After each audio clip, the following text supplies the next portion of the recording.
Welcome to the No Clue Podcast, episode 174. I'm one of your hosts. I'm Tyler. I'm Mike. We're here to talk about playing games. Playoffs are finally set. Finally here. Yes, exciting. It was a great season, by the way. I think a lot of people... the league kind of settled back to normal after all the nonsense before. It did. It definitely did. Yeah. I think you could look at it two different ways. It could be either a great season because other guys are stepping up, becoming stars. Like, this is a real transitional season for stars. Or you could say it's a bad season because we don't have, the best player in the league in the playoffs. Yeah, I mean, injuries are always tough. Like, that always makes shit unpredictable. But yeah, I do think there's so much more star power in the league now. There is. The play style is like for basketball purists, it's kind of messy. Mm-hmm. It is. Definitely is.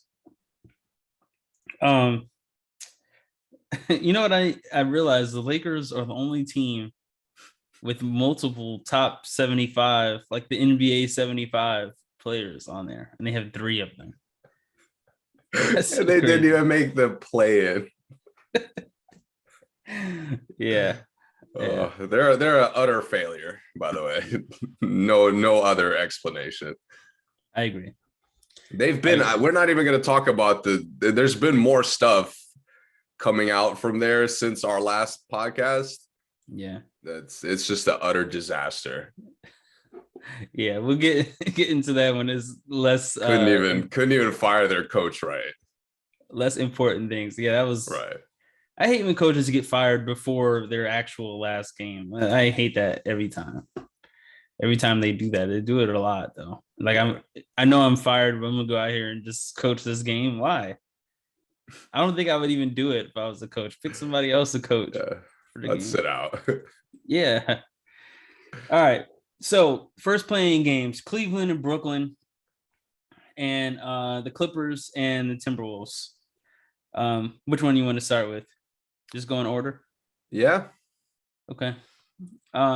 Brooklyn Nets. Kevin Durant and Kyrie Irving looked fantastic against Cleveland. I got to start with you. You were like a prophet on the home court prediction. Because they got it. Yeah, they got it with the last game. Yeah. They got it last game, and it showed. Yeah, I knew that would be a major upside for them. All their energy and effort guys played great. Yep. Bruce Brown, Drummond, I thought were great in their roles. Yep. Patty came in there, did well. Nick Claxton played great. Yeah. Seth did almost pulled a Tony Snell in that game. Yeah, he did not. That's why I said all the energy and effort guys. He's more of a skill guy. Yeah. He did not play well at all. 33 minutes, 0 points. He was really out there bricking too. Yeah. Yeah. Bruce Brown, 19 shots. He got excited. Yeah. Yeah. I mean, it showed after the game that he was excited. Yeah. Yeah. But I like, we've talked about it last year. He's a unique offensive player. He is. And he's really comfortable playing against guys bigger than him. Mm-hmm. He attacks guys bigger than him. He doesn't really struggle to finish through them.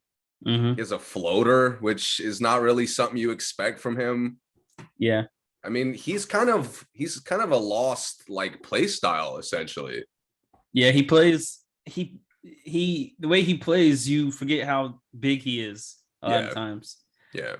Because sometimes he plays like he is a power forward, even though they throw him in there at power forward, but he's really point guard height. But at the same time, he's their center in most of their plays. I know, yeah. He's the role guy all the time, and it works really well. It does. It does. I don't know. The Goran Dragic pickup is still just strange to me. Hopefully I see why they did it. eventually. He's but not a bad fit. He's not a bad fit because he's a smart player, been around. But he's like a tool that is useful that you just never are gonna actually need to use in your toolbox. Like if they need Goran Dragic to step up, they're probably gonna lose the game. Like they're in really bad shape. To me, I could see that. Yeah. Anyway, to the Cavs, tough loss. It is what it is. I don't have much to say about them in the first game. I feel bad because like Kyrie Irving was unstoppable. Yeah, he was. I mean, guys were like there. Guys were, under him at one point, and it didn't matter at all. Mm-hmm. The shots he made were just, he was he didn't miss in the first half, right? Yeah, I think he hit his first like 10 shots, 9 or 10 shots. That was insane. Yeah. Insane. And like Garland got into the game as it went on, but it just took him too long. Yeah, it did. And they were also missing Jared Allen, so it was hard to stop. That's why Bruce Brown gets to go off. Yep. And Claxton. Exactly. Yeah, and Garland looked really, really good, and he kind of showed that Kyrie, no matter how well Kyrie's playing, he's still gonna give up a good game on the other end. Always. Even though Garland didn't shoot well, he still stayed aggressive. He's emerging as the clear leader of this team. I guess this season I always looked at him as the best player, but I didn't really look at him as a leadership component for their team. And I think in this last stretch of the season and in the playing games, I think he really has made that step forward as the guy on the team. Yeah. And the Cavs have done a good job. Something I was thinking about with Rondo out there, like they've had veteran guards throughout these last couple years. Yeah. To really kind of ease the transition of some of their draft picks. And it shows. Sexton has exceeded all expectation. Garland's doing the same thing. Yeah. I can't wait for Mobley to get some swagger in his game. I'll talk about that more and when we talk about the second game. But okay. Clippers and Timberwolves. Greatest celebration after a game ever. Yeah, very excited. The confetti. It was all there. Yeah, I thought the arena made it excessive. But I had no problem. I had no problem with the players like crying or being like, getting on the scorer's table. I didn't either. I want every team to be that competitive. I know. Yeah. I want every team to be that happy to be an 8th seed. Mm-hmm. Because, we've talked about it a lot, how guys take the shit for granted. Yeah. None of that in Minnesota, and I love that. Yeah. The arena and then them playing like the music and stuff, one shining moment and all that stuff on TV. Yeah. That was too much. Yeah. Hearing it, like, I remember somebody was recapping all the shit that happened after the game. Yeah. And I was just like, man, it is a lot of random shit. Yeah. Especially maybe off a series, I get it, but a game, that was literally March Madness, game. Okay? Literally one game. I'm like, dude, y'all act like it's March Madness. I don't know about all that. Yeah. So we both were impressed with how the Clippers looked after this game, even in a loss, right? Yeah, for sure. Paul George shot like trash in the beginning of the game, and then the fourth quarter, he was, PG, almost MVP PG at that point. The Clippers find a way that everyone who goes out there contributes in some way. They find a way to do that every single night. Their ball movement is so good. It is. So good. And it's been like, I hate to say it, but since Kawhi's been out, it's been flawless. He can't wait to come back and put it into it. I can see it in his eyes. Right. Wow, they're moving the ball. Can't wait to stop that. Their problem is they don't match up well with a lot of teams because they're so small. You think they're small? They play small. Yeah, I was gonna say they're not very small. They got a lot of big small. guys. Outside of Zubac, to me, everybody else plays small. It's always perimeter. All their shots are perimeter oriented. Right. They have a lot of forwards that play like guards. Like they have guys who would play big if they were playing guard, but are not big if they're playing power forward. And it seems like Ty Lue like rotates everyone at power forward at one point in the game. Yeah, and it's like I don't know if it's because they signed so many wings, but it almost feels like everybody just plays wing out there. Mm-hmm. Everybody's just out there to drive and kick. Yeah. And then or to take open shots. I'm like, I feel like some guys have to do different things at the same time.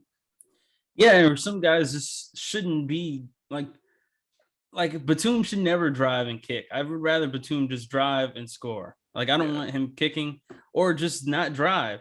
Like not everyone on the team's game is drive and kick. That makes it kind of messy at times. Like Marcus Morris again is not a drive and kick guy, not a driver, not a kicker. Also, I hate playing him like just a spot up specialist. Yeah, it's weird. I mean, he had a whole bag in Boston at one point. In New York, he was like a all-star caliber in New York. And now and on the Clippers, he's just a floor spacer. Yeah. I'm like, dude, he's not fucking Maurice Spates. Like he could expose wings. Granted, Maurice Spates' shooting percentage was lights out. All right. I'm laughing because he really does look like Maurice Spates out there. He's always spacing out. He's always taking the shot off the help. And now I don't know why he thinks he's like one of the elite shooters, but he seems to think like contests don't matter. I could still get it up. Yeah, and they don't exploit mismatches well when they do the drive and kick thing. No. Because that's one thing Morris is good at is if you get a guard on him, he's going to get a bucket. But then they don't like set enough screens to ever get mismatches. No. Like they just go and just hope somebody like picks up the wrong guy in transition because they have to. So, you know what else I don't like? I don't like that they just expect Reggie Jackson to be great. They don't really they don't do anything for him to play well. Yeah, they just expect him to spark up instead of. Yeah, they expect him to do what like sixth man roles do, but with the starters. Right. And it's very inconsistent because some nights he looks great. And then other nights I'm like, why is he not touching the ball? Or why does he have the ball the whole time? Right. No balance.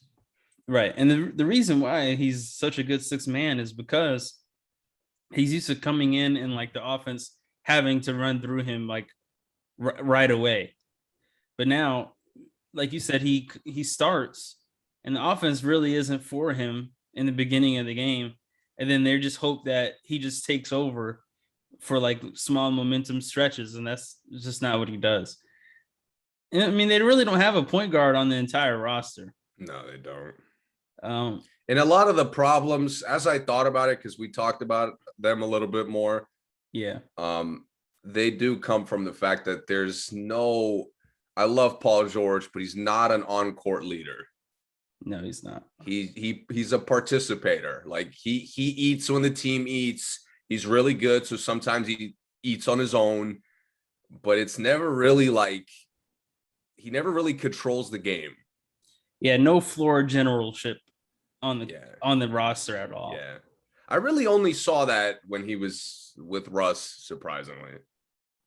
That he was the general? Yeah, I don't know if I saw that. I'm not sure if I saw that really anywhere else. Damian murdered them in that series, but that team was a really good team. Like they were really on their way to being dangerous in the West. And Paul George was just pandemic P, does what he does best is just ruin franchise, leave unannounced. And end it on a fucking on a James Harden shooting night always. Yeah. So let's talk about the Timberwolves. How do you think they won this game? Anthony Edwards. Yeah. I mean, look, I like their rotation. I think it's kind of underrated. Guys, obviously Pat Bev's a good energy guy. I like the McDaniels guy. He's got good size, shoots the ball well. All their guys are physical too. Yeah, they are. Every guard wing they put in the game is really physical, really tough, hustles. The culture has been established. Yeah, I agree. Finally. I mean, their deloading was great. Yep. Controlled the game, was never really taking awful shots, played to his strengths. Played really efficient, which he rarely has done in the past. Right. But he kind of like, he's been forgotten because he was elite with the Nets. He was. And that wasn't that long ago. And people act like that's like never going to happen again. But he's capable. Like 2 years ago. Right. 3 years ago, I think. Right. Yeah. They're one piece away to me. What piece? Karl-Anthony Towns. Focusing the fuck up. You think they should? Do you think they could add something to this team when you say that? I mean, yeah, they could. Honestly, I think they could, but they definitely need some more vets. They need a little bit more stability. Also, all the guys I named that I liked don't play they don't produce consistently.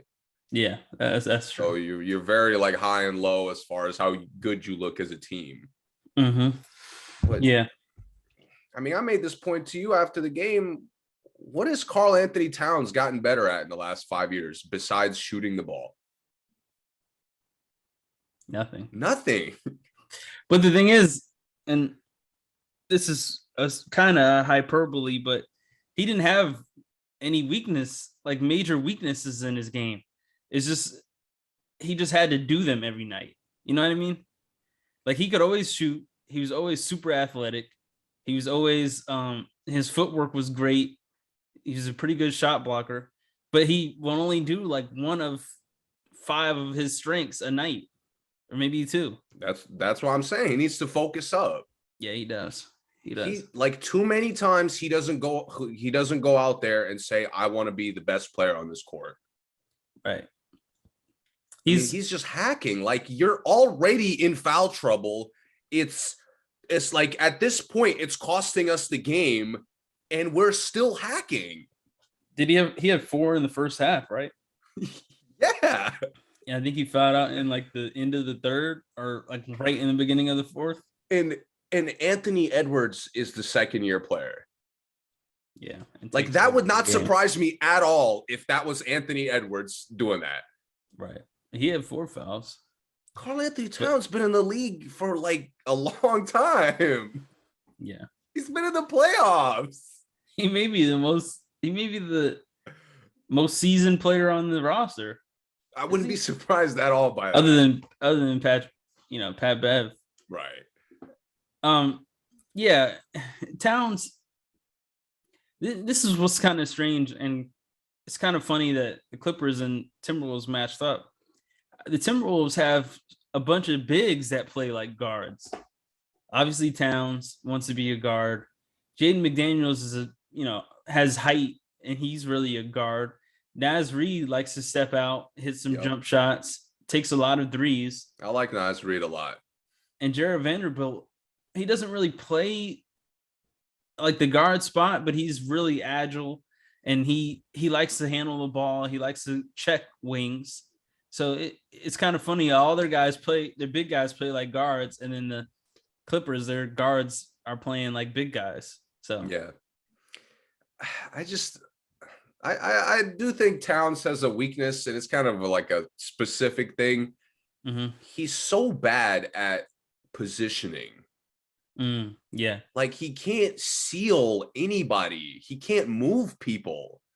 You know what I mean? Like he's strong driving to the basket, but he's never able to back people, like some of the stronger players at least. Yeah. He's never really able to get a position advantage on them. Yeah, it's a weak core, weak center of gravity. He doesn't like weak like base almost. Yeah. It's all in your leg strength how you could seal people, but he just doesn't have that. No, he doesn't. He's not good at that at all. And that's why he starts floating. Mm-hmm. That's why he starts floating. That's why he wants to pop on every fucking pick and roll. Guys make him catch it way outside of the paint. Like short corner. He catches it there a lot. Yeah, you're right about that. Yeah. But yeah, I agree. The Timberwolves, I think they have a really good roster. Taurean Prince is going to be back in this first round for them. Good win. Very good win. They're playing well, we'll get into the matchups in a little bit. Yeah. Charlotte and Atlanta. Anything to say? I didn't want to yell today, to be honest, but just thinking about this game pisses me off. Why? I mean, Charlotte, what the hell was that? Yeah. Honestly, they were abysmal. They were really bad. The first half was like disgusting on everyone's honestly. Part. Everybody other than PJ Watt, the only guy they gave him good minutes in the first half was PJ Washington. Yeah. I mean, honestly, if that was my first time watching them all year, I'd think that LaMelo or Bridges missed the whole year because they look like they don't ever play together. Yeah. Which is like, what is going on? LaMelo comes out thinks he's Trae Young. He's taking awful threes. He's turnover prone. He's making bad decisions, and he's just forcing shit. He's one of those guys you can bait him into playing one-on-one with your best player. And you know what killed me is like he did an all-star game. Right. I mean, yeah. But by early second quarter, he's crying to the refs. Yeah. They were down. Again, how much? A lot, right? They were down a lot. But Trae Young is a superstar. He carries the team. He's proven that like he has the entitlement to do some of those things. Yeah. And that's weaknesses in his game. Mm-hmm. But Trae Young is going off most of the time. He's not playing like garbage and doing that. Right. He's leading the league in total points and assists. Yes. So he could do that. I was just shocked at how awful LaMelo looked. Yeah. And it was just clear that he was forcing it. He like wanted to have a great game. Mm-hmm. And then Bridges lost all composure at one point. At the last point of the game for him. Right. The game is over and Bridges just loses his mind. Yeah. They look terrible, man. And Terry Rozier was nowhere to be found. Surprise. They acted like they had a brand new coach for this game. Because like the way they played, you would think that they didn't know like who was on their roster. Like it was a pickup game. Like they just picked up all these guys. They've never played together. They've never seen Terry Rozier get 30 before. They've never seen LaMelo pass. Kelly Oubre, like they've had him all year, and I haven't seen them use him correctly once. Did you see them run a play for Miles Bridges? Honestly, no. Not one time did I see them try to get Miles Bridges a good shot. They didn't try to get anyone a good shot. No. Terry Rozier has to like steal good shots. Like when, he has to create his own shot, but he shouldn't have to do that every time he wants a shot. Yeah. Or they give him like a weird, like a corner three that is mildly contested. Like the play gets him a corner three that people can get out to. This is bad, man. I mean, easily LaMelo, the worst chemistry I saw the entire play in. LaMelo shot 14 threes. He was 28% from the field and from the 3-point line. Minus 13. Terry Rozier was minus 29. I mean, 5 turnovers. Like, Steph Curry doesn't even get up 14 a lot of nights. No, he doesn't. If he does, he hits more than 4 of them. Anyway, he made the first one, I remember, a little fluke bounce that just said, I'm jacking him tonight. Yeah. And it was just awful. Miles Bridges was minus 30. Ejected. 4 fouls. 0 for 4 from the 3-point line. Melo got in foul trouble too. Yeah. To start the game, I'm like, come on, dude, not like this. Yeah. Isaiah Thomas was the only one that wasn't minus on the entire roster, and he was 0. He wasn't minus or I feel or bad. positive. I thought their rotation guys tried. They did. I thought Montrezl came out there and plays like he usually plays. Yep. Like Jalen I said, McDaniels Washington played well. Yeah, McDaniels, the twin, played well. Yeah, Martin. Yeah. Which one is he? Cody or? They have Cody. Yeah, he didn't score, but he came out there with some energy. Energy guy, got steals, got turnovers, man. It was messy, very messy. It was messy. I've never seen a team that has a guy like Terry Rozier or like Bridges that they've seen have good games and not even try to get them good shots, not even try to get them open, not even try to help them, get going at all. Yeah, this was, again, outside of the role players, everybody looked bad here. They did, and I think this kind of falls to me on the immaturity of LaMelo to an extent. Not saying that they lost because of him, but I think the immaturity of him played a big part in why all the issues we just named happened. Because most point guards would say, all right, let's get Terry open. Let's play this. Let's run this play, whatever it is. Bridges, I'll drive to his side, kick it out to him. He's going to be open. Something like that. They didn't do any of that. Yeah. And they just, the cherry on top was coming out in the second half of a game you're already pretty much getting blown out in. Yeah. And letting Atlanta's worst starter go off, or worst offensive starter go off. Who's that? Hunter? Oh, Hunter. Oh, yeah, that's right. He did have a really good third quarter, didn't he? Yeah, he finished like with 22. 22. Yeah, I think he had like 13 in that quarter, I think. Yeah, if he could give him 22, Atlanta's legit at that point. But yeah, I was just like, yo, like he really was open whole first half, didn't shoot it well, and we're just not going to change anything. Yeah. He's a starter, for God's sakes. Like, come on. Right. That was just bad. He didn't hit them early. They're never going to fall. Like, everyone knows you keep shooting, they're going to start falling. And they made everyone look good. They made Timothy TLC, made him look great. Delon Wright came in and looked great for them. Yeah, for Atlanta, I really liked how Wright played. Yeah, so I don't have much to say about Atlanta for that game. They played great. They played up to their potential to me. And without John Collins and Lou Will, I mean, their starters just looked fantastic against Charlotte's, and they're really not that much better. Yep, I completely agree. All right, moving on. San Antonio versus the Pelicans. Spurs and Pelicans. I don't have much to say here either, man. Nah. See, like Charlotte, I was disgusted with. San Antonio is just not good. This is all credit to DeJounte Murray and Greg Popovich this year. The fact that this team made the play-in is just fantastic. The fact that this team got the 10th seed is fantastic because they by far have the worst roster in the entire NBA. They have to.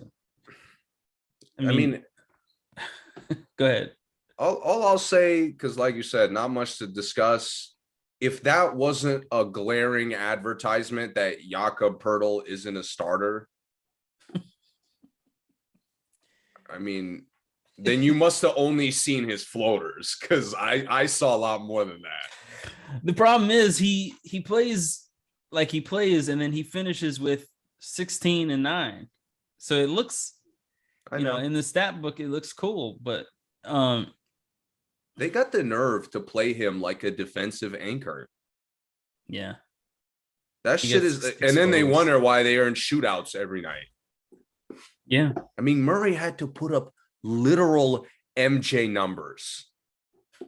Literal MJ numbers. I'm not exaggerating. People should keep that in mind. DeJounte Murray did something that only Michael Jordan has done before with his stats. And that was 10th seed. averaged 20 plus, 8 plus rebounds, 8 plus assists, and 2 plus steals. Only him and Michael Jordan have ever done that. Insane. And it carried the Spurs to the 10th seed. And I want everyone to know that that's the only reason they're in the 10th seed. And they were really only the 10th seed because they were a little bit less awful than the Lakers. Right. Not by much. Right. I mean, no disrespect, man, but Josh Primo, you're not ready. You're just not ready. I thought not Keldon Johnson didn't look ready. And he's shown to be ready before. And he played in the Olympics. Exactly. Played for our Olympic team and played well. Ready. Yeah. Vassell, he played great, but they couldn't stop anything. Not one person on here could make a really good stop on defense. No. Josh Richardson looked good for them, though. I will say that. Josh Richardson looked very good. But again, it's just random. Lonnie Walker looked good for a minute, then looked awful for another minute. Yeah. As he usually does. Yeah. I mean, they made CJ McCollum look like a no question Hall of Famer. They made him look top 75. Yeah, they look like his handle, like he has the top 3 handles package in the league. They did, yeah. Yeah. He was yanking at everyone. I love how the Pelicans looked. I love the Pelicans team. I really do. Ingram, Hayes, Herbert Jones, CJ, obviously. Larry Nance didn't do much in this game. Neither did Graham, but we know what they're capable of. And then Valanciunas it was just lunchtime for him in this game. Yeah. It was easy. And he's underrated. He is. He's really gotten comfortable with his game since leaving Toronto. Yeah. Yeah. And he was good in Toronto the last probably 2 years. He was good, but you're right. He's gotten more comfortable. He looks more confident every time I see him. Yeah. That was the biggest thing in Toronto. Just wasn't confident all the time. Yeah. Yeah, definitely. Who would you compare him to in like historic terms? Like Vlade Divac? I think he's better than Vlade. But upset a lot of people with that take. I mean, he is better than Vlade. I can't think of it off the top of my head because his game, off the way he gets buckets is weird. It is. He kind of uses his elbows too much, but it's like not an offensive foul very often. Yeah. I can't really explain. I like it and don't like it sometimes, but it works. And he has like a weird mix of being athletic and not. Yeah, like he looks heavy sometimes. And then all of a sudden he'll go up and like have a really vicious swing on the rim dunk. Yeah. Or like surprise you with like a free throw line to the basket drive that blows past somebody. You know what his game his scoring game, because obviously nowhere near the passer, but he scores similar to Marc Gasol. Yeah, he does. Yeah. Yeah. A lot of similar like unorthodox physical moves. Solid, kind of underrated as a spot up shooter. Underrated as a passer too. I mean, he's not as, like you said, not as good as Mark, but he can pass. He definitely can. Yeah. Yeah, that's a good comparison. Okay, so Pelicans won. Timberwolves won. Atlanta won. And who am I missing? Oh, Brooklyn won. So Atlanta and Cleveland last night. Yes. Fantastic game. Fantastic. Trae came out beginning of the game looking like one of the worst point guards in the league. Early. He looked terrible. That first quarter was bad. I think he had did he have 3 turnovers in the first quarter? I think he had like 3 passes right to the other team, and then that one he thought he got fouled and just ran out of bounds. So yeah, he started crying early on, which made it look worse. It did, and that looks worse when Garland is on the other end eating you alive. Yeah. Yeah. It looked scary for a while. I was like, yo, Atlanta's about to get ran out the court. Like, it's not gonna be a quick blowout, is it? I And think it got luckily they hung around. The score never got too excessive. Yeah, I think it got up to biggest lead was 14 for Cleveland. Biggest Every lead was time it got to 14. double digits, Atlanta would quickly cut it to like 6 or 5, Yeah. Yep. Atlanta had 25 bench points in this game. And that was thanks to Delon Wright. No, not Delon Wright. Bogdanovich, right? Yeah. Yeah. Bogdanovich. He ate up. He ate up. You know who I Finally also coming off the bench. Finally. Yeah. And he looks great. He looks like such a natural fit now. He does. You know who also looked great is Huerter. He did. Red He Velvet. surprisingly, he really picked on Garland like a number of times. Yeah. I was kind of salty, like, Cleveland had a lot of momentum, and then all of a sudden Huerter's hitting Garland with a step back. Yeah. I was like, whoa. And this, like, in both of Atlanta's games, they started off kind of messy. Mm-hmm. And it's been the lineups without Trae Young that have either kept them in the game or like kind of elevated how they were playing. Yeah, and the veterans really like. a lot of times. Yeah. Like Gallinari in this game in the first half was keeping them in the game basically single-handedly to me. Yeah. Because they couldn't hit shit except for him. Yeah, yeah. So yeah, and then they're just a second half team. Oh yeah. Anyway, I mean, you think you're doing great against them, and then third quarter comes, and here they come. They take off every time. And I love how everyone steps up as Trae Young gets going. Yeah. Yeah. Yeah. They clear out, and then when he drives, and Trae is one of those guys I like that he's never too hot to hit the open guy. Never.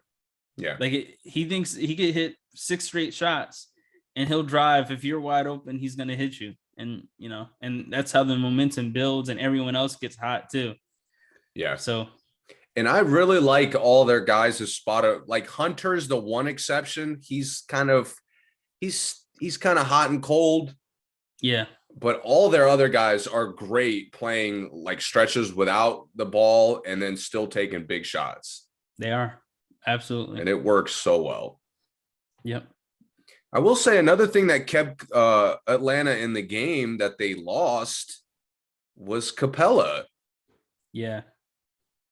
I was really surprised at how like guys stepped up outside of that, especially considering he was you could tell pretty early on that he wasn't going to come back.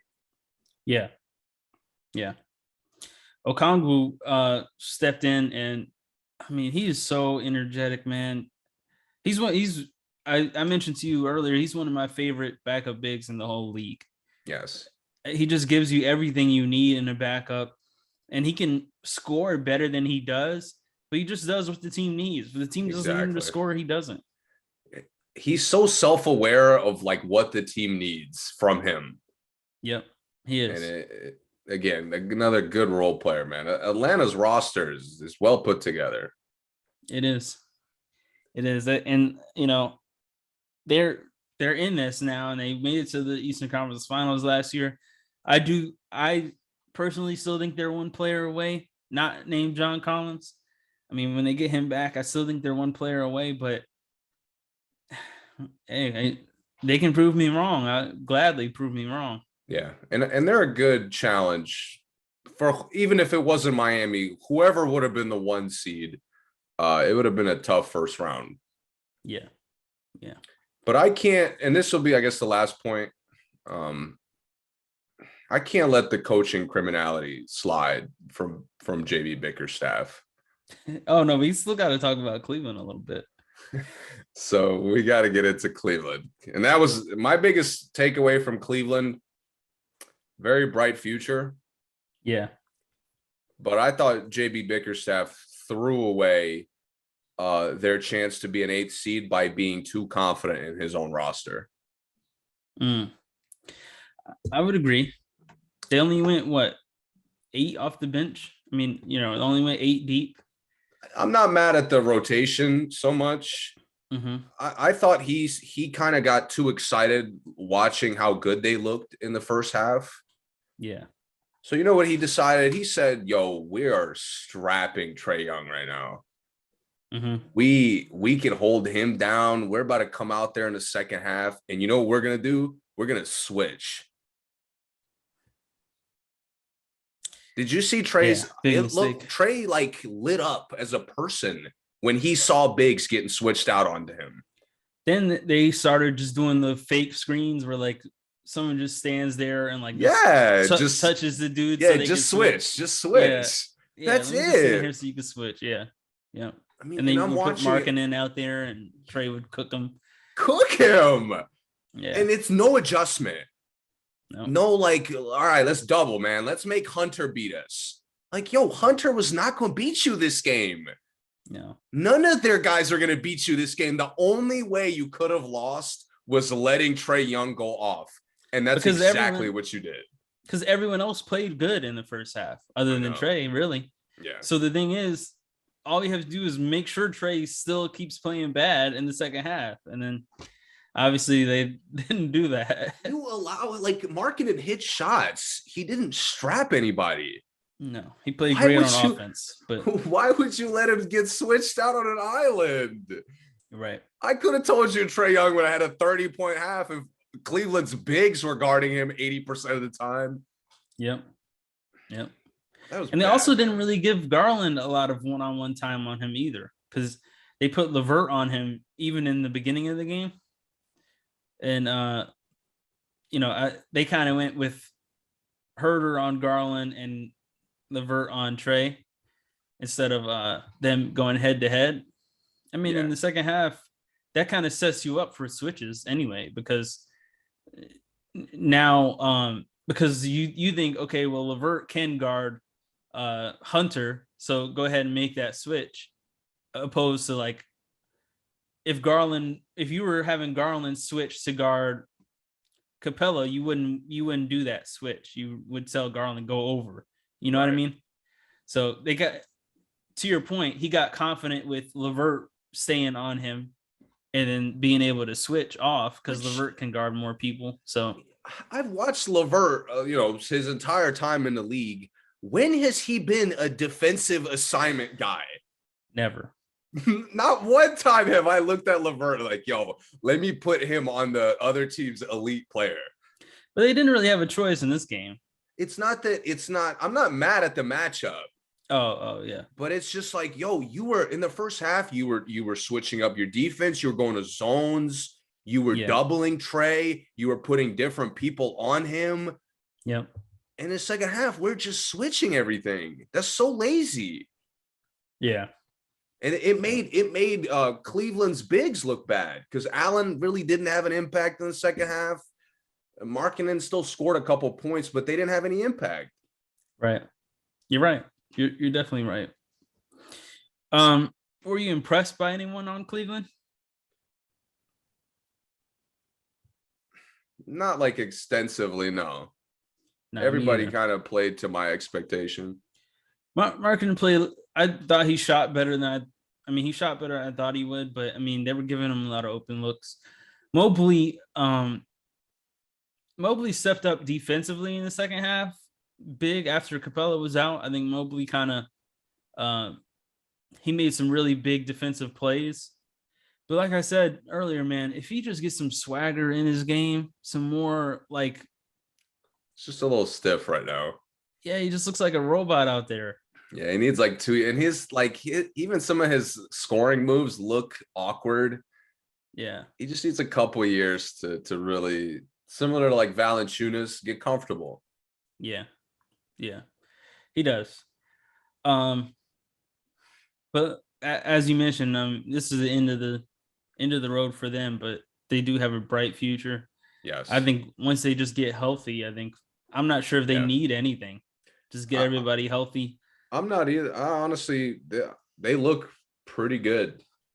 Yeah. I also really liked Rondo and Love coming off the bench for them. Yeah. They kind of composed them. Every time they struggled, those two guys kind of settled things down, showed leadership. 2 Hall of Fame vets. Yeah. Coming in, yeah. Did Chetty Osman, did he just fell out of the rotation, or did he get hurt? And like he played in the first game a little bit. Yeah, he did, but like overall, was he coming back from an injury, or do they just not need him? They're not playing much. I just don't think they need him much. I didn't see Lamar Stevens out there either. No, and he played good during the season. Yeah. Yeah. Dean Wade and Sexton were out. Okay. So it doesn't look like John Collins is gonna come back. I'm hearing he's on blood thinners now because he was having a hard time healing from his injuries. Are you worried for Atlanta at all? That doesn't sound good. Obviously, I'm not a doctor, but that sounds concerning. Yeah, you can't really play with those blood thinners. So, they're not really a contender without him. Right. That's the big issue. They're especially against. I don't know if they're capable of being a contender with him, but I know they're not without him. Right. And then Miami without him is just going to be a disaster, I think. And especially with Capella. Yeah. Uncertain if Capella's coming back. And that looked bad. Hopefully, even if it's just a hyperextension, which it normally is never just that. Mm-hmm. He's going to be out for at least the first half of the series. Yeah. And that's a minimum of 2-3 games for Miami. Yeah, that's bad. Trae Young is going to have to be way better than what he's been, which has been like almost 40 points. Yeah, he's going to have to at least look like he's going to get 60 every game. He can't get 60, but look like he can't come out the gate messy too. Right. Like if he turns the ball over like he did against Cleveland. Yeah, no man, chance. Dude, Duncan, you let at that point like Lowry and Duncan Robinson are going off. Yeah, you got no chance. Yeah, and you got guys in open court. Jimmy, if Oladipo plays, those guys in open court, it's a wrap. Easy buckets. It's over. Yeah, and Harrow. It's over. Yeah. Okay. Pelicans Clippers was last night, late game. There was a lot of back and forth in this game. No Paul George. Reggie Jackson did play fantastic. Marcus Morris did play pretty good. But they caught that L, man. Brandon Ingram, CJ, they're looking like a dynamic duo, low key. When they get Zion back, I could see them getting to the Western Conference Finals in their future. Not next year, but in their future, if Zion comes back for them, which I'm not so confident about anymore. I'm very nervous about that situation. And I'm with you on everything you just said. New Orleans looks like a team that currently the roster we're seeing has a bright future. Yeah. Willie Green showed that the team listens to him, responds to him. They're in a good position to take a step forward next year. And they don't even get everything out of all their players. Like they have Garrett Temple way down the bench, who is a capable player. Not saying he's going to come in and save any games, but he's been a capable role player his whole career. Even Devontae Graham, who has been in and out with injuries, but he's kind of fallen out of the rotation now because guys are hot. But I could see next year him stepping back into the rotation and being a big piece for them because we saw what he did in Charlotte. He was great. Yeah. But yeah, man, I don't have much to say about this game. Just a tough game. Clippers, obviously, the injuries and COVID, obviously, it is what it is. Yeah. Yeah, it's tough, man. The Clippers, it's honestly next year is PG's and Kawhi's last chance. Oh, for sure. If they otherwise, make it. Right. Yeah, because I'm not so confident that they even make it next year together. Can you remind me what Kawhi's injury was? It was like a fracture, right? I uh we'll never know, man. You know what's weird I've to never me? understood a Kawhi injury in his entire Yeah. career. Yeah. Beyond the fact that every single injury he's had, the timeline's been way longer than normal. Yeah. So maybe he has the worst like pain tolerance in NBA history. Yeah. Or like, why did we know as soon as he was out in the playoffs? I feel like we knew almost like within the next couple weeks that he was missing this entire year. Well, why is that weird though? I thought there would be he had a good timeline of, even if the injury was really serious, he had like 8-9 months to potentially get healthy. And I know now it's too late, but like it wasn't even a topic the last month of the season. Right. Of him potentially coming back. Right. This says sources 2 times finals MVP Kawhi Leonard is unlikely to play in the NBA playoffs. His camp and the Clippers brass are in disagreement as to Leonard's availability for the playoffs. This has led to growing frustration from both sides. You're joking. No, this is from April 15th. This is from yesterday. Here we go again, dude. Good thing they're going home early. Yeah. Give them an extra long time. Battle of LA, by the way. That lived up to the hype. Right. Yeah, man. It's just weird. And I guess you have both extremes on either side here with the Pelicans and Zion.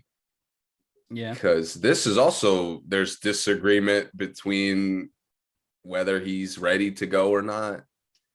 And I haven't seen which side says what with him. Because it seems like based on what he does in practice, I would think that the team believes he's ready to go. Because he seems to be doing live one-on-one in practice. He seems to be running the plays. He's doing 360 dunks. He's doing dunk contest dunks in these clips that we keep seeing. Yeah, so it seems like the team believes he is ready, and maybe he thinks he's not. I don't know. Or I vice couldn't versa, tell you. I I couldn't tell you. But what I'm nervous about is that this, like, we've seen shit like this. Yeah. And obviously the specific examples don't come to mind, but I could definitely see him like throwing the organization under the bus to get out of there. I could too. You know, the easy, like, oh, I didn't like how they managed my injury. They didn't listen to what I was telling them.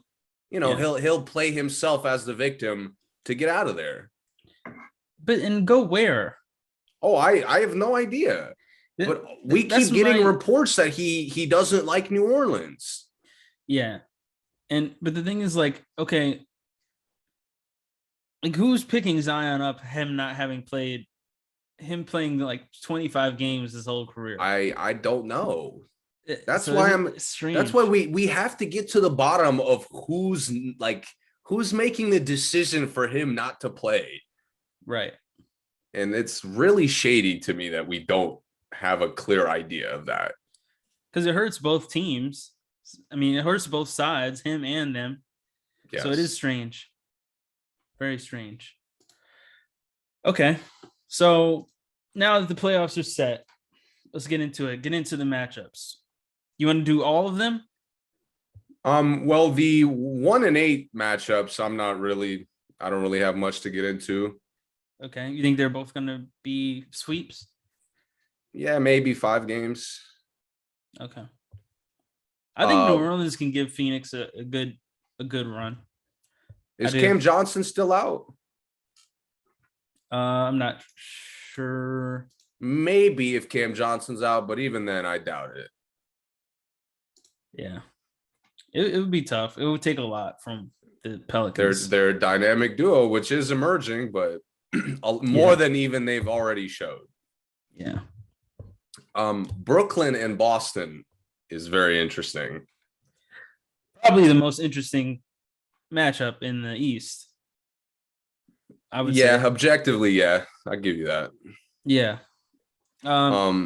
It's the hardest to predict for me because we have 4 guys in this that are, complete supernova players that can get hot and pure takeover. Change the entire game. Yeah. I will say if Robert Williams was playing, I would think the Celtics would handle them easily. Okay. 5 games? Yeah. 6 maybe? Maybe 6 just because KD, I'm sure KD will dominate at least 2. Yeah. But to me, like, it's weird because somehow Boston has more pressure on them. Why you say that? They've played like a contender for the second half of the year. Right. And outside of the people that just have strong opinions, to me, all the serious basketball opinions that I've talked to think that the Celtics should beat them pretty easily. Okay. I can see that. I can see there's a little more pressure because I think that the Celtics battle into that spot because they're in that spot. I do think that gives them more pressure because they are the highest seed this time. Yeah. But hey, we saw it. Was that last year? Saw it last year? Did they play last year? Yeah. Yeah, first round. Tatum had like 250 the 150, yeah. The one they won, he had like 50 something. I remember. Yeah, and then he had a big game, one game they lost too. Yeah. But yeah, and then I don't think Jaylen Brown was playing that series. No, I remember he got hurt right before. Right. And they have just a better roster in general now. I'll go Boston as 6. I'll say Boston as 6. They got the home court. What do you think the X factor is in this one? If you had to pick one thing, is it like a player? Is it a certain play style kind of thing? I think the X factor is how many assists Kyrie has per game. Just Kyrie, nobody else. I think if Kyrie gets double-digit assists, they win every game. Every game he gets double-digit assists, they win. Oh, dude, no question. Oh, for sure. Well, then that's like me saying, like, yo, if Tatum gets 50, they'll get the dub. Tatum can get 50, they can get blown out. To me, he's just like Kyrie doesn't get double-digit assists. Like, that's not his thing at all. So him getting that, yeah, for sure. I think if his assist numbers are high, I'll say if he gets more than 6 assists, that's a good point. They're going to be really hard to beat because Kyrie can get 50 and them lose too easily. Oh yeah, they can have him and Durant can combine for 80 and then lose by 20. So, but I do like sometimes Kyrie embraces the kind of the Trae Young thing of like I'll drive and see where everybody is. He does, and their ball movement looks a lot better when he does that. They're hard to beat when he does that. Right.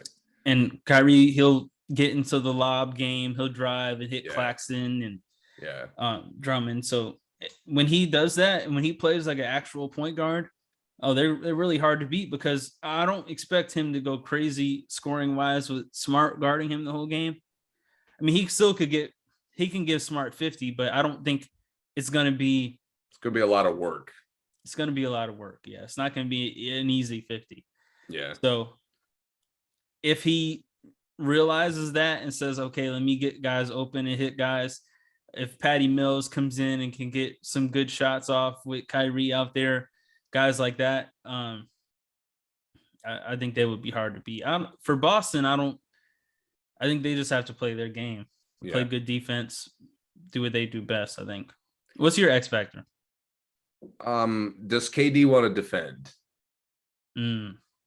Because to me, when Brown and Tatum, and it's probably going to be one or the other most of the time. Yeah. But when one of them starts going torch mode, it can't be Bruce Brown on him. It can't be Seth Curry or even Kyrie on him. Seth Curry can't guard anybody in this on Boston. Right.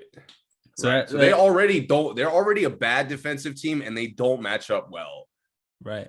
To me, KD's got to do that thing, and he only did it in Golden State when he didn't have to carry the offense. But he's got to step up defensively. Out of every team in the East, Boston has the most players to play KD. That's also true.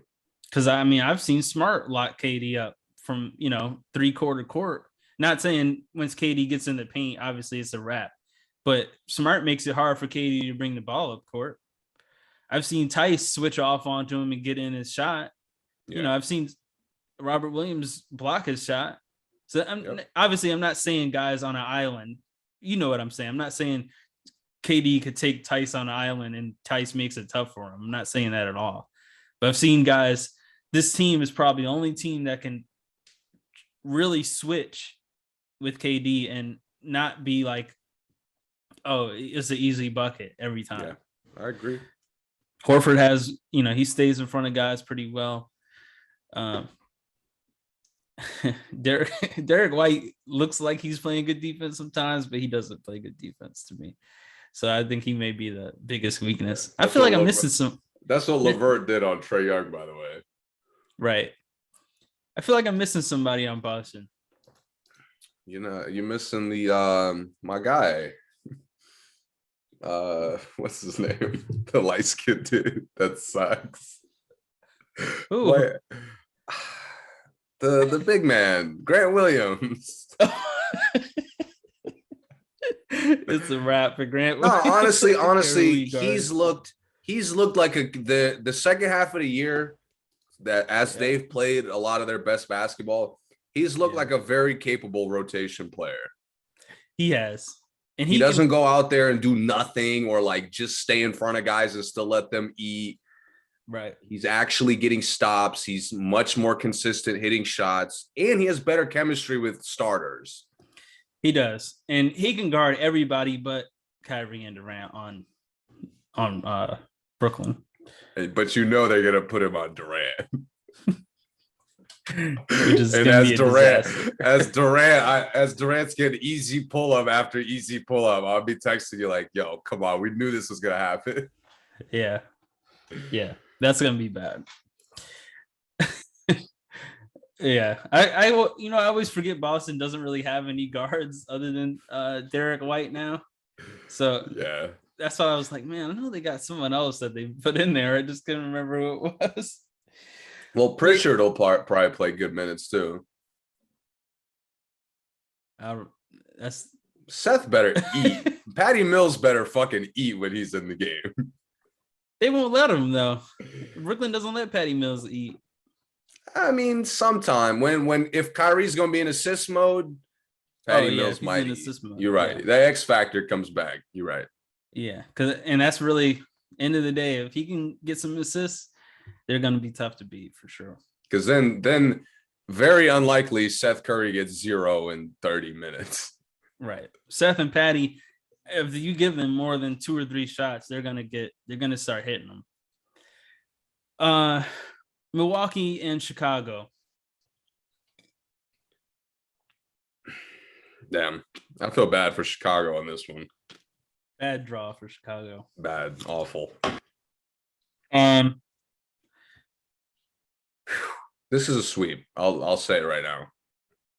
I go Chicago in one game. One game, DeRozan gets 50. They rally, and it won't be enough. Greek Freak gets in foul trouble, something like that. I'll give him one of those. Okay. Just one. If Greek Freak gets in foul trouble, maybe.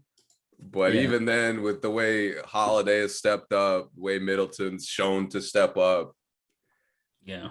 Like, I honestly, I could easily picture Milwaukee not losing a game the entirety of the playoffs. It's probably not going to happen. It's probably not going to happen, but of all the playoff teams, they're going to lose. Milwaukee is the only one capable. They're going to lose a game to whoever wins the Boston and Brooklyn series. They have to lose at least 2 games to one of them. Yeah, you're probably right. And maybe they'll just do, gentleman's sweep, but Boston, yeah, I completely disagree on Brooklyn. They're for sure sweeping Brooklyn. No, for sure. No way. You heard it here first. If Brooklyn gets past Boston and gets to Milwaukee, good year. You had a good run. 4 games. Yeah, what if Ben Simmons is there? Still sweeping? Dude, if Ben Simmons actually steps on the court, I don't know, dude. I don't know what the fuck is gonna happen, but yes, still a sweep. My prediction doesn't change at all. Ben Simmons does absolutely nothing in the Boston series. If he plays, if he doesn't, I don't think he changes anything. I don't think he comes out there ready to defend. That's what I'm saying. 2 superstar all-stars. I think he has a better chance in Milwaukee. I mean, not if he's going to come out there and guard Greek Freak, but if he comes out there and guards Middleton, I think he has a better shot of contributing in that game than he does in the Boston series. Okay. Because they're going to put him on either Brown or Tatum, and there's no way you can not play for a year and come out your first game guarding one of them, 2 all-stars, pretty much Hall of Famers, future Hall of Famers. There's no way. I like what you're saying, and like you could change my mind if you make a good point, but not on this. Not on this. Milwaukee is sweeping them. Joe Harris could come back and have a fully functional, healthy ankle, and it wouldn't matter. Nash could wise the fuck up and put Blake Griffin back in the damn rotation, and it still would not matter. Or how do people like Blake Griffin and Rondo, why do they stay on these teams that don't need them? I mean, Rondo plays for Cleveland, but they don't need Rondo. He's only there because Sexton is hurt. As soon as Sexton gets back, we'll never see Rondo again. Yeah, but Garland has a good relationship with him, so that kind of makes it a little more meaningful. Why does Blake waste his time on Brooklyn? I couldn't tell you. These are the guys he wants to take them to the championship. I don't know. Go back to Phoenix and play with CP. He could. He'd probably get more minutes there too. And he'd fucking eat. He'd eat in a lot of other places based off the little bit he's played for Brooklyn. I've seen enough to tell he would eat on another team. He could go to other places and eat that he doesn't fit in. He could go to the Clippers and eat. He could go to Chicago and eat. Oh yeah, that's a fit though. That's a good fit right there. Well, yeah, you're right. He doesn't fit the Clippers. He probably would have the most threes of his career on the Clippers. Yeah, and he'd get hella assists. Yeah. Point forward, Blake. All right, moving on. Milwaukee's gonna work Chicago. It's gonna be fun to watch still, but yeah, I feel bad because I liked Chicago this year. I thought they were really good. They fizzled out. Injuries hurt them so bad. They couldn't find a good power forward, and they're playing against the best power forward in the league. So, Philly and Toronto. Do you have much to say about them? This game, this series? Yeah, I think Toronto's winning it. How bad? 7 games. Okay. It's not gonna be. It's gonna be a fight. I'll say Philly in 6. I do think Toronto's gonna win both the home games. I think you talk about Chicago drawing a bad matchup. Harden drew a bad matchup. You're Harden. You've been dogging Harden lately, man. He sucks. He does, but he's still a threat on the team. No one is helping off Harden in this game. Okay, but you're not worried about him. Dude, they're not going to leave Harden open. That's enough to be worried about him. Even though Harden's been trash, he still takes away from how good Tyrese Maxey can be. He has taken the soul of every other guard on that roster. Is that inaccurate? Tell me. I don't know. I haven't seen him play enough to say that. He's made Doc Rivers a Los Angeles Laker coaching candidate, and he hasn't even been fired yet. That's true. I mean, what else do you need to know? Harden, in his own words, does not care what happens. I think Harden will surprise you in the series. Okay. Only you, if no one else, only you. I think I would love to see that. I will come on here if in 3 games Philly's dominating largely thanks to him. I'm coming on here and loving every moment of it. I think if Philly dominates at all, it would have to be thanks to him in some way. No, I think Embiid could win this series by himself. Yeah, but Harden's going to be out there. You think Harden can negatively affect the game and Embiid still win the series by himself? No. That's what I mean. I think Harden will have to have some positive impact. Yes, it may not be a lot, but it'll have to be some. If he's still an assist guy and he's not, it's the 3 for 18 that kills me. You know what I mean? Like the 4 for like 20 games. He's won MVP playing like that. I get it, but shooting like 28%. We gotta fucking do something different. Yeah, we'll see. We'll see what happens. I got Philly in 6. You got Toronto in 7. So let's take it Siakam. I think Siakam will dominate this series. Is Tobias playing? Maybe. Was he hurt though? He was hurt. Yeah. Oh, okay. Dallas and Utah. That game is today. Is that like Luka's not playing? That's in 2 hours, I believe. Yeah, I was gonna say it's one of the earlier games. This is a wrap. If Luka's not playing the first 2 games, Utah sweep easy. Hey man, strained calves are no joke too. Easy sweep. Strained calves, it's hard for me to believe. I mean, I've seen crazy things. I remember Ibaka had it when he came back for OKC, and that was shocking. Yeah. Like nobody considered him to even be back, and all of a sudden he's in the starting lineup. Maybe this happens here, and that would be fucking awesome. Yeah. But hypothetically, yeah, this is a wrap. Yeah, because if he misses the first 2 and they go to Utah, no way, Dallas. No way he comes back and wins in Utah. There's no way. But I'm with you completely, but I look at it a different way. Okay. Because of it being a wrap, nobody's under more pressure than Utah in the first round. That's true. Like this, if this is even a battle, Utah looks bad. I agree. Yeah. Because, I mean, I'm looking at all these teams that have been in the playoffs. Some teams haven't. Utah has had probably the most playoff failure in the last 10 years. Yeah. And they've been contenders for the last 3 years, probably. You mentioned I've been dogging Harden probably excessively. The one team he dominated when he was in the Western Conference consistently in the playoffs, Utah. Yeah. Utah, I mean, I don't need to get into the history of the blown leads. Quinn Snyder's in Terry Stotts territory right now for me. Completely with you, but it's so bad to me. Like, it's one thing if you're playing Phoenix and Phoenix is way better. You've played teams you were very capable of beating.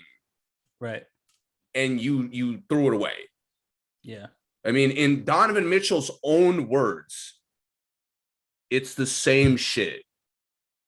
Literally the same shit. Yep. I don't think they're beating whoever they get in the second round. Yeah, it would be Phoenix. It would be Phoenix, which is a wrap to me. Yeah, it would be tough. But there's no if they struggle with Luka-less Dallas, if they struggle with Spencer Dinwiddie and Jalen Brunson, yeah. Oh, dude, I'm not even talking about them next year. They would have to get out coached to lose this.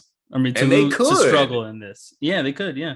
That's what kind of makes me worried is I could see it happening. And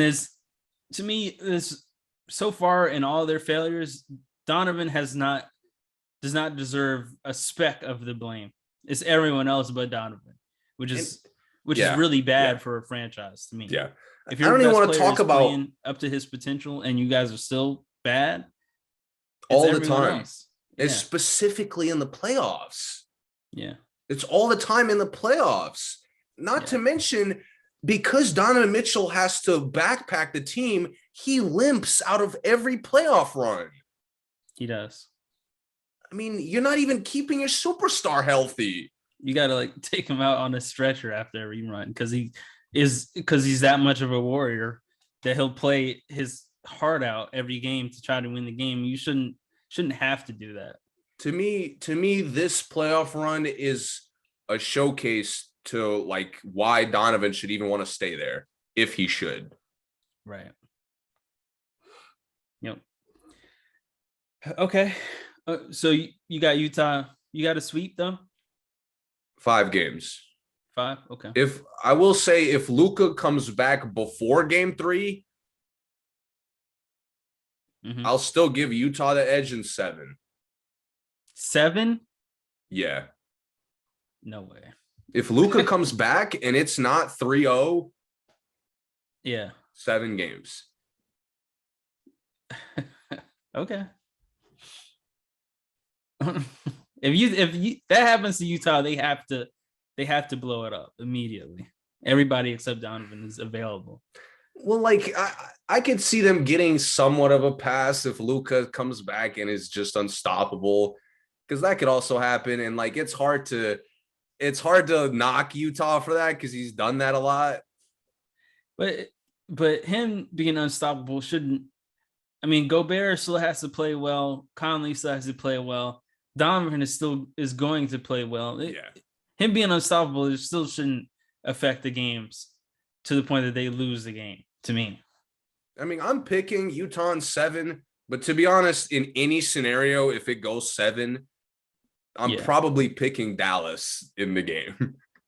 In game 7? In game 7, yeah. Yeah. In any scenario. I would agree with that, especially because they'll be in Dallas. Yeah. Which is really bad. Golden State, Denver. I know you got a hot take here. I can feel it coming. What you think? I'm picking the upset right here? Denver in 5?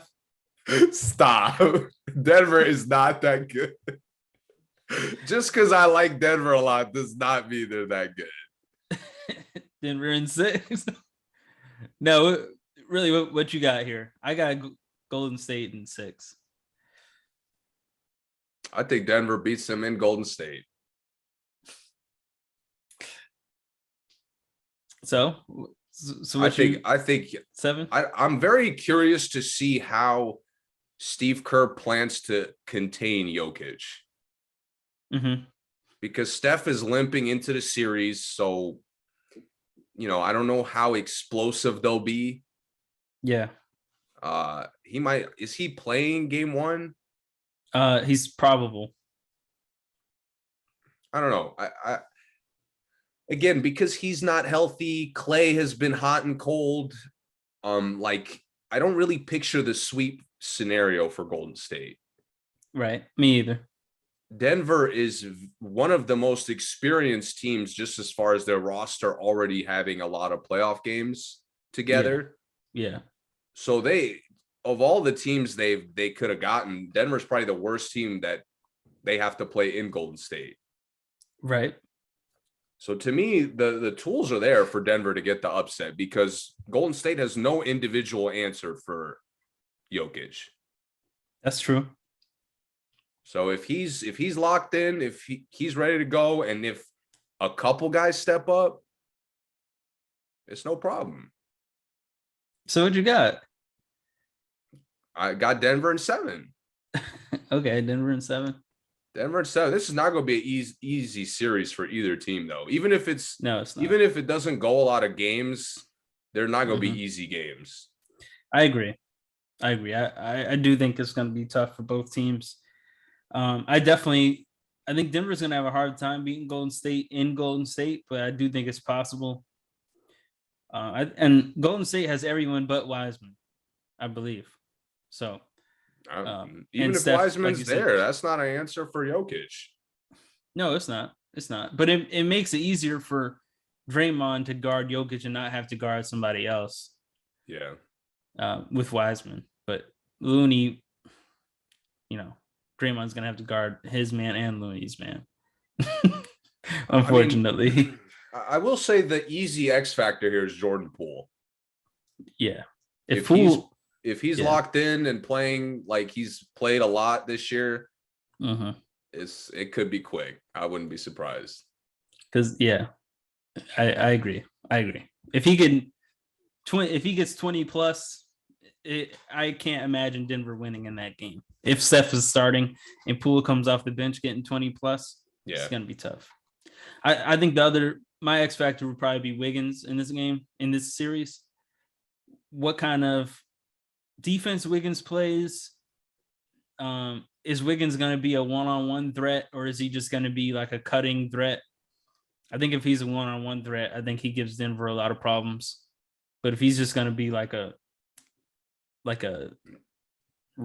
just a runner, open shot guy, I think he does nothing for Golden State. Doesn't help Golden State doing that. Yeah, I think Golden State needs the role players to like be eager to contribute.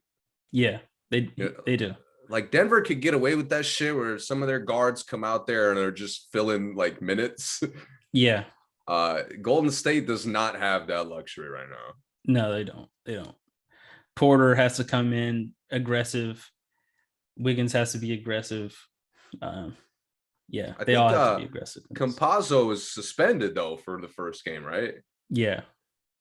That's weird. I wonder if that'll affect them at all. Probably not, but he is like probably would have helped Golden State if he played. To me, he's a weird guy because sometimes he's just like he'll randomly have a really great game. Yeah, and I don't know if that's gonna happen in this series, but it might throw Golden State off. He can't check Poole though. Like there's no way. If both benches are in there in the game, Campazzo can't guard anybody. But maybe like Damian Lee. If they put him on like Gary Payton, whoever they put him on, if they can't get that guy shots, yeah, that's true. It could kind of throw them off. I just think it could throw them off because Campazzo's such a weird, like, momentum player. And he's everywhere. He's so running so fast all over the place. Yeah. I'm with you on that. If they put him on Gary Payton and like they don't post Gary Payton up on him immediately, they just let him chill on defense, then he could give him problems on offense for sure. Yeah, for sure. And the other kind of weird thing is that the defensive stoppers that Golden State does have, like I shouldn't say stoppers, but the guys who are pretty good on defense, Porter, Wiggins, Gary Payton Jr., they don't have anyone to like they don't necessarily need their defense in this game. They just only need their offense. Yeah, man. I feel bad for Golden State because I feel like they're gonna have to battle like anybody that they play. Mm-hmm. They're just too limited right now to dominate anybody. Yeah. Like I think if they had gotten Minnesota, that would have been tough for them. It would have been. Like they're gonna have a tough time with any first round matchup with anybody in the playoffs. So I just it's hard for me to get excited about them. Okay, let's hit the last one. Memphis and Minnesota. Dude, I have no idea what's going to happen in this. I think this is, again, these 2-7 matchups are the two best matchups in the playoffs to me. I mean, Golden State and Denver is a good matchup because it's two good teams. But I'm leaning, we both lean towards Golden State in certain ways. Like I don't lean towards anybody in this one. I don't really lean that much with Boston and Brooklyn either. But Memphis and Minnesota, it's like Minnesota is the perfect team to play Memphis in this situation. Yeah, they're young, they're hungry, and they have like all the players that Memphis has that are good, like the same matchups on the other end. So. Yeah, I don't know, man. The only thing I do know here, obviously Morant is a big deal, what he's doing, whether he's playing. The matchup of Dylan Brooks and Anthony Edwards. Mm-hmm. I think whoever dominates that probably wins the series. So you think Brooks over Bane? Yeah, As because far as being the X factor? Brooks is more of he's more of like an all-around scorer. Mm-hmm. Bane is And more of Bane a just shooter. hits threes, yeah. Yeah, but Brooks is like, he attacks like guys who check him. He'll Yeah, try he to like does. really get tough team lifting buckets. Mm-hmm. And Edwards is the same kind of guy, to be honest. So I think they're really gonna go at each other a lot. Yeah, and Brooks is a guy who also gets baited into playing a one-on-one often in the game. Right.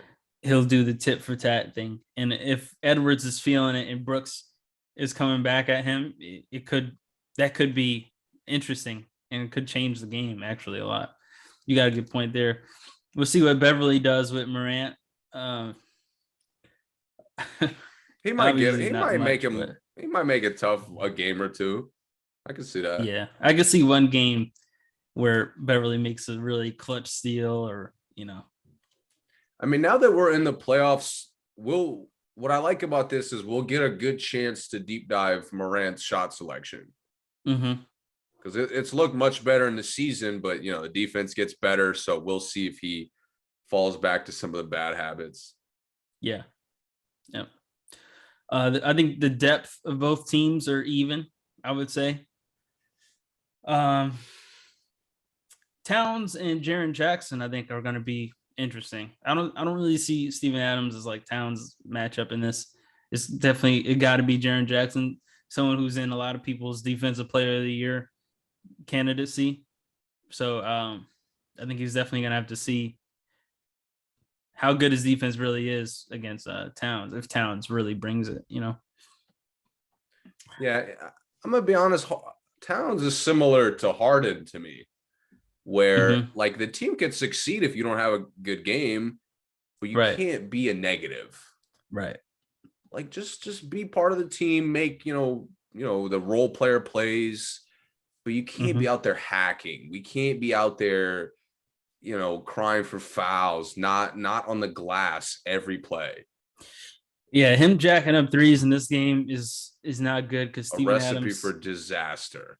Steven Adams is someone you cannot let easy rebounds go to. You cannot, because he does that one hand catch. He'll turn and it's a dunk from Morant on the other end. He'll just throw it right off the rebound. No dribble, no look anywhere, but right up court, and it's easy dunk. They cannot let Memphis get out in transition. It's over. Yeah, it is. Yeah. Yep. And as good and young and athletic as Minnesota is, they surprised me by not being a good transition team, as good as I think they should be, at least. So that is going to be something to look at for them.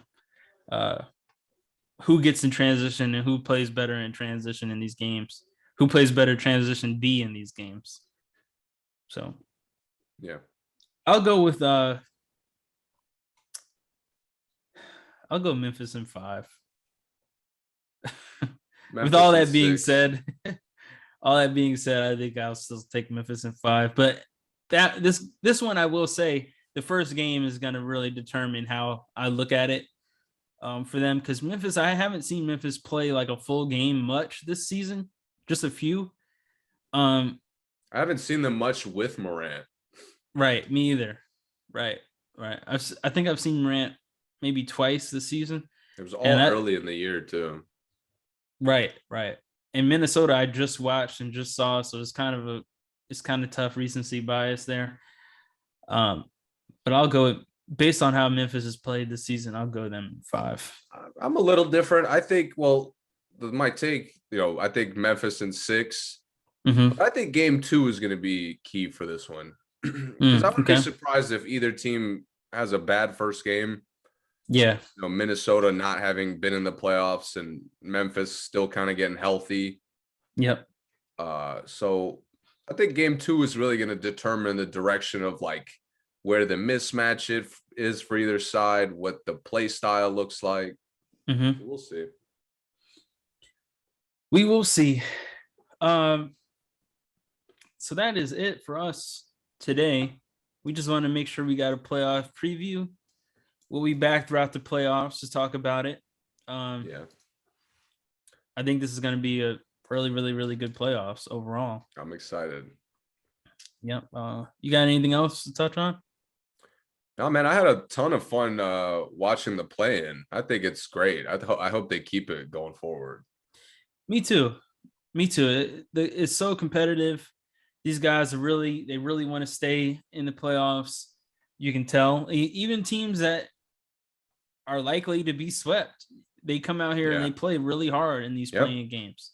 And it really establishes if you had a good year or if you still have a lot of work to do.